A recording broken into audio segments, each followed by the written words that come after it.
Sebagian orang menganggap mungkin buku adalah hal yang membosankan, tapi perlu Anda tahu bahwa senjata paling mematikan untuk merubah keadaan adalah ilmu pengetahuan. Dan ilmu pengetahuan selain didapatkan di lingkungan dan pengalaman, yang paling utama adalah dari buku. Dan kali ini Kakak Rizal ingin spill beberapa buku-buku yang selama ini aktif saya baca, dan saya juga kadang-kadang baca buku di dalam mobil, atau mungkin pada saat makan, atau mungkin di waktu-waktu senggang, semuanya saya sempatkan untuk membaca buku.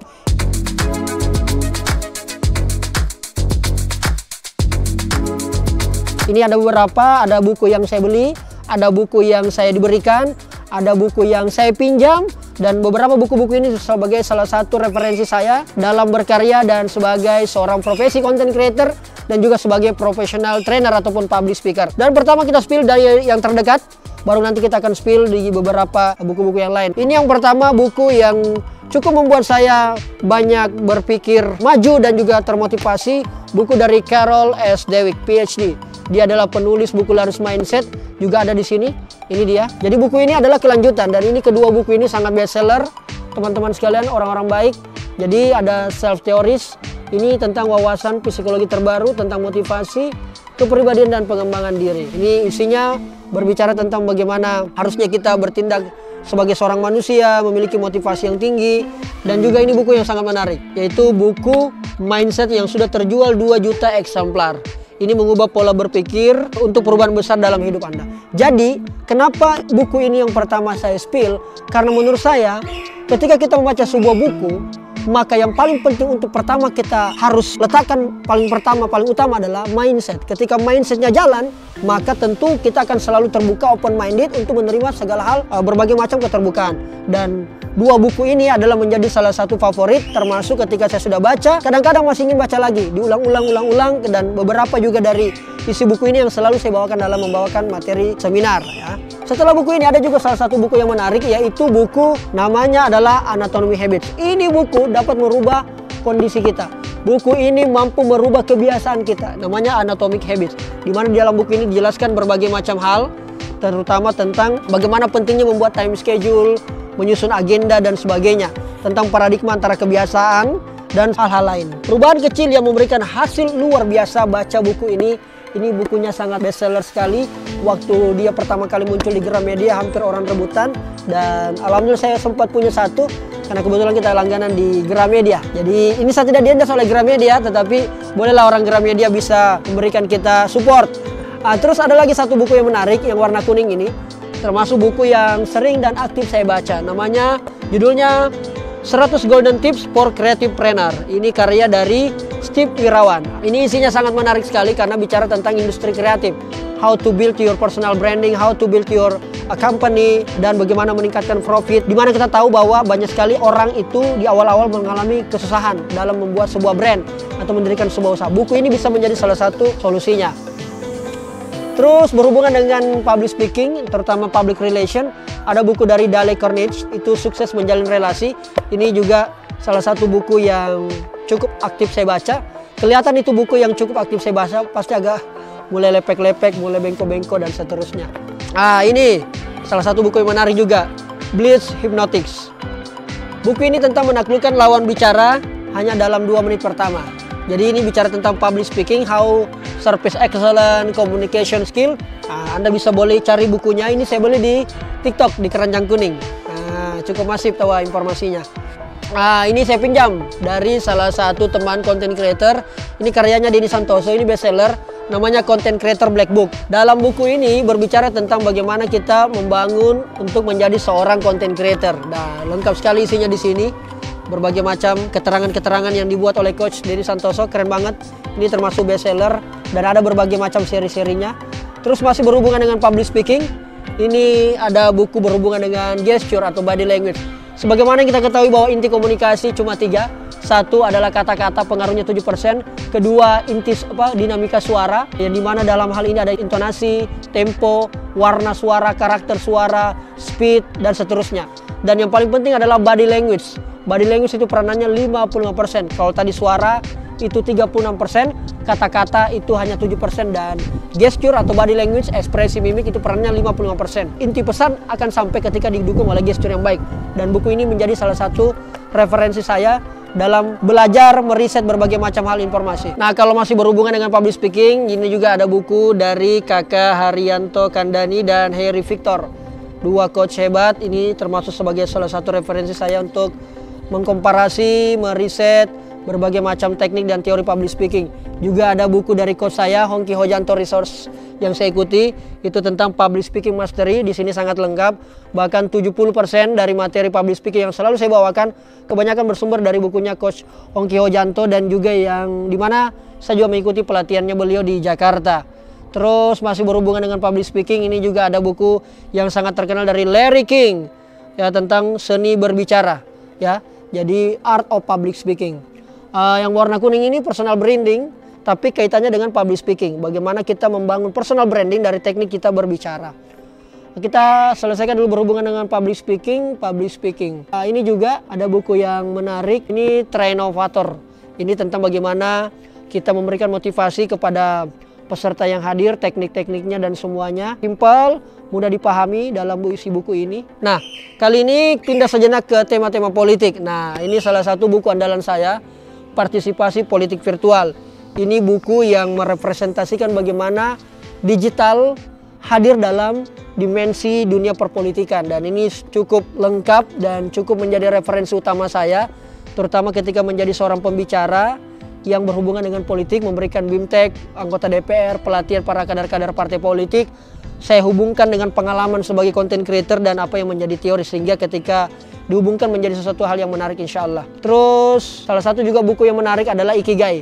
Ikigai ini bicara 4 poin yang utama antara passion, mission, profession, dan vocation. Di mana 4 ini dilakukan hingga menjadi salah satu caranya orang Jepang untuk meraih kesuksesan. Passion, apa yang kamu senangi. Mission, apa yang menjadi cita-cita. Profession, apa yang Anda kuasai. Dan vocation, bagaimana nilai sehingga Anda kemudian mendapatkan sebuah pekerjaan. Terus ini ada buku ya berhubungan sedikit dengan religi, Seni Mengubah Nasib. Ini buku yang menurut saya kadang-kadang kalau kita lagi galau atau mengalami sedikit boleh baca buku ini tentang mengubah nasib. Selanjutnya adalah buku tentang 101 rahasia kesehatan otak. Orang mau sukses, entah itu berbagai bidang ya, karena definisi sukses itu macam-macam. Kuncinya di otak. Kuncinya di otak, bukan di fisik. Anda memiliki otak yang baik, Anda tahu di mana otak Anda kemudian bisa Anda fungsikan. Anda jauh lebih bisa memanfaatkan potensi Anda yang ada pada otak yang sudah diberikan oleh Allah Subhanahu wa Ta'ala. Manusia memiliki 2 belahan otak kiri dan otak kanan. Yang tentu kedua belahan otak ini fungsinya beda-beda. Buku ini sangat membantu saya untuk bisa menganalisa kemampuan otak. Nah, itu penting. Ini semacam novel ya, ini pemberian. Ya, karena menikah bisa jadi tak seindah yang dibayangkan. Asik. Biasa baca-baca buku begini kan agak-agak sedikit memancing motivasi. Ini kan tema tentang pernikahan. Nah, yang jomblo cocok sekali rekomendasi untuk baca buku seperti itu. Ada yang tahu saya masih jomblo atau tidak? Silahkan tulis di kolom komentar. Nah, ini buku Engagement dengan tema Gen Z, generasi Z. Nah, ini menarik, hal-hal yang berhubungan dengan apa yang disenangi oleh Gen Z. Terus ini buku dari Najwa Shihab ya, dari narasi tentang bergerak berdampak. Nah, dari narasi ini buku-buku yang berhubungan dengan tema-tema anak muda. Terus ada bukunya salah satu teman saya di Makassar, dia penulis buku namanya Coach Adi Wijaya, Bukan Anak Muda Palsu, Muda Berjuang dan Berbuah Surga. Wah, keren. Ini bukunya belum full selesai saya baca, tapi di bagian pertengahan cukup menarik sehingga kita bisa termotivasi lagi untuk menjadi seorang pemuda yang tidak palsu. Terus ada buku, ya ini iseng-iseng sih belinya, tentang 72 trik membaca karakter. Saya cepat mengetahui karakter seseorang karena pekerjaan saya banyak menyangkut dengan banyak orang, klien-klien kami yang secara profesi itu kelas menengah ke atas, sehingga cepat mengetahui karakter orang adalah pintu kita untuk bisa lebih profesional dalam bekerja. Terus ada berhubungan dengan millennials, yaitu Millennial Skills Everything. Dan di sini kurang lebih ada 50 caranya bagaimana milenial membunuh segalanya, termasuk membunuh berbagai macam brand dan seterusnya. Ada buku yang simple judulnya, tetapi membuat saya sangat menarik untuk membacanya. Namanya judulnya Momentum. Momentum ini menarik sekali saya baca karena dia berbicara tentang karir, politik, dan juga aktivitas di media sosial. Dan ini buku gue banget gitu. Buku ini, Momentum. Anda kelewatan momentum, Anda selesai. Walaupun Anda punya potensi, kompetensi, tapi momentumnya nggak pas, nggak bisa. Ini juga ada buku, ini dikirimkan oleh Mbak Shirley Annavita. Halo Mbak Sher, thank you banget kiriman bukunya. Ini karyanya Elvandi, salah satu tokoh muda inspiring ya. Judulnya Sang Pemuda Merancang Kontribusi Mengokohkan Eksistensi. Keren banget buat teman-teman yang ingin tahu tentang pemuda. Ini buku persembahan dari teman-teman Sanggar Seni yang ada di Kabupaten Takalar, di mana salah satu maestro senimannya bernama Pak Tata dibuatkan sebuah buku. Judulnya Eksistensi Musik Langgam Makassar di Era Disrupsi. Saya diberikan. Ini luar biasa karya-karya dari para aktivis kesenian dan berbagai macam yang lain. Yang warna merah ini terkait mengenai branding. Ada 150 brand awareness ideas. Ini saya kira banyak teman-teman yang punya, banyak juga yang sudah baca dan seterusnya. Nah, kalau buku dua jenis ini agak mirip-mirip.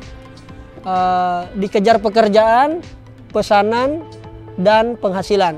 Ini baca bukunya nih. Ini cukup teknis isinya. Kalau ini game seru untuk pelatihan manajemen. Jadi kalau membuat games di sini lengkap referensinya, selain dari banyak TikTok juga saya dapatkan. Kalau jenis buku-buku yang seperti ini, kalau ini banyak buku saya bagi. Biasanya dalam seminar juga saya kasih hadiah beberapa teman-teman peserta seminar adik-adik. Buku ini menjadi bagian yang semacam saya anggap sebagai buku saku. Jadi ada The Networking Book, ada The Entrepreneur Book, dan juga ada The Influence Book. Itu kira-kira. Tidak semuanya mungkin buku yang saya spill. Ini bicara tentang sosmed. Ini bukunya Coach Septianco, Rahasia Umum. Ini tentang ada teori motivasi ya, macam-macam.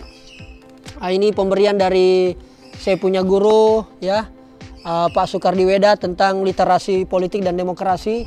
Ini dia orangnya, buku tentang membahas tentang beliau. Terus ini ada novel karya daripada Ate yang kemarin teman-teman lihat di media sosial di Instagram saya, selalu saya hadiri acaranya, yaitu Sang Anak Guru, yang dimana anak guru yang dimaksud adalah Pak Nurdin Halid. Terus ini ada buku yang masih terbungkus termasuk novel juga. Ini pemberian semua ini. Meneropong Kota Tani di Sulawesi Selatan, dan juga Luka Yang Paling Ikhlas. Luar biasa. Ini masih ada beberapa buku yang saya belum sempat baca, artinya masih terbungkus. Bukunya Kak Asri Tada, Indonesia Masih Sakit. Terus juga ada buku Pandemi Cinta di Taman Literasi. Wah, luar biasa. Ini persembahan dari kakak-kakak yang kalau saya biasa menghadiri sebuah kegiatan. Ini buku-buku ini. Ini kegiatan waktu di Kolaka Utara. Ini waktu saya datang ke Sulawesi Tengah, bicara tentang tsunami, tragedi 28 September dalam tragedi 7,4 magnitudo. Ini tebal sekali tentang bagaimana gempa bumi, bagaimana juga tsunami menerjang Palu, semuanya lengkap di sini. Dipersembahkan oleh teman-teman aktivis penggiat literasi di Kota Palu. Saya kira itu saja. Ini terakhir, namanya adalah Politik Muka Ganda. Ini karyanya Bapak Yasona Haloli, Menteri Hukum dan HAM di Kabinet Jokowi Amin.